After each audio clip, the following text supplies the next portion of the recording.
Hey guys, Chris with Hard Money Bankers. I wanted to talk to you today about loan defaults.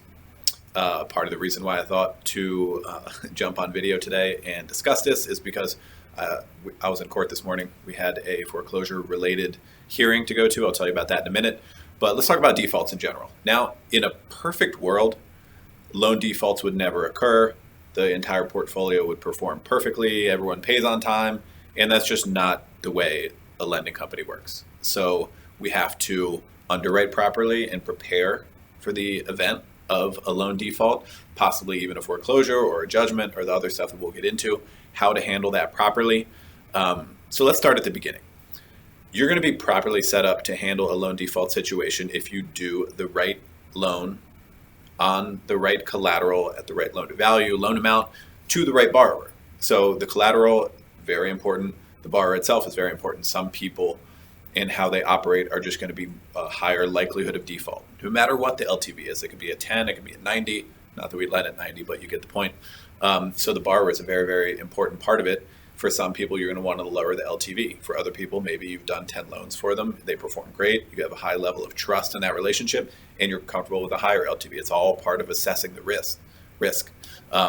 Very important part of private lending, especially when we get to make up the rules. This is not a lending matrix set out by the private investors or by the bank that's funding you. None of that. Like, you do it on your own. So you have to do it in the right way to prepare for exactly this. Now, when it comes to a loan default situation, could happen for different reasons. One, most commonly is missed payments. They get behind on payments. You may or may not want to start the foreclosure process. They can go over the loan term. They could not complete the construction project on time. All of these things could possibly trigger defaults. And there's definitely some judgment calls and different things that we can teach you about that we know from experience related to this. One is the maturity date thing. Sometimes it's not a true default and people are paying on time and they just need a few more months maybe. And you're going to be doing an extension fee, not switching to the loan default rate and starting the legal process. But sometimes you are, especially when somebody goes MIA or they aren't paying, or you really don't feel comfortable with them actually executing on the job and completing it.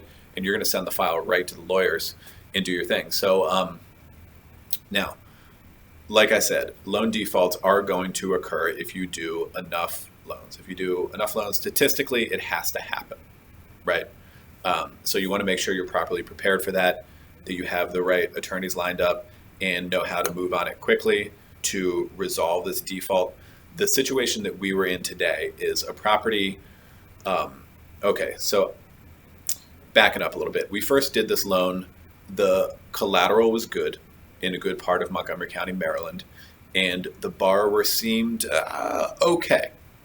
Maybe they could execute, maybe not. We didn't know them that well enough to say. But between the borrower and the loan amount, the LTV we were comfortable doing, which the LTV probably came out to be something like 55, right around there, it made sense. It fit the requirement. They ended up not completing the construction project on time. They went over the maturity date and eventually got behind in payments too. So they defaulted in a couple different ways. We're still in a perfectly fine position. When they were finished, we had a $325,000 loan amount on a property easily worth $600K. So we ended up going to foreclosure auction sale. They had already finished the property, but the finishes weren't great, and they listed it for higher than they should have, and they were way behind in payments, so we didn't have much of a choice, we felt, but to go to a loan default and foreclosure auction sale. We got to, it's sold at auction, so we got paid in full. And after that, the borrower, who had just been foreclosed on, got an attorney and objected to the foreclosure sale and tried to claim a few different things, which didn't hold up in court. Like I said, we were there this morning. Only reason you're going to catch me wearing a suit, or most any hard money lenders, only reason you're going to catch me wearing a suit is either because we have very occasional, once in a blue moon court date, or somebody's getting married.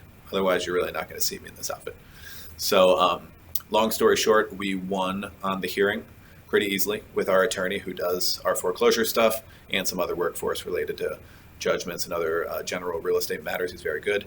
And long story short, we're going to be fine. They ratified the auction sale as soon as we won the hearing. And, the new buyer, the buyer who bought at auction, will be closing very soon, will be paid in full. So the situation worked out absolutely fine. And loan defaults, if you do them properly, if you do your loans properly and everything else, it's nothing to be scared of.